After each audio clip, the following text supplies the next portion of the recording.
या ठिकाणी आम्ही धिक्कार करतोय। विरोधक आंदोलन करतात। औरंगाबाद या औरंगाबादला जे कोणी हे मदत करत असतील, या थडग्याला जर मदत करत असतील तर अशा देशद्रोही या हरामखोर लोकांना या हिंदुस्थानामध्ये राहण्याचा अधिकार नाही। अरे ज्या माझ्या राजा छत्रपती संभाजी महाराजांना त्यांनी छळ करून मारलं, अशा हरामी लोकांना या हिंदुस्थानामध्ये राहण्याचा अधिकार नाही। विरोधक आंदोलन करतात, नितेश राणे त्यांचं आंदोलन आहे। अरे हे दिखाऊ आंदोलन आहे त्यांचं, हे जे आंदोलन आहे हे दिखाऊ आंदोलन आहे त्यांचं। यांना माहित आहे मुसलमानाचं मतदान जर पाहिजे असेल तर औरंगजेब यांचा बाप आहे, बाप। त्यामुळे आपण बघतोय पूर्वी की सर्व सत्ताधारी आमदार एकत्र आलेले आहेत, प्रत्येकाच्या हातात पोस्टर्स आहेत आणि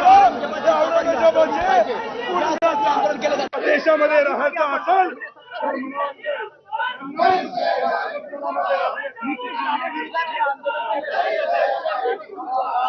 भूमिका काय तुमची? तुम्ही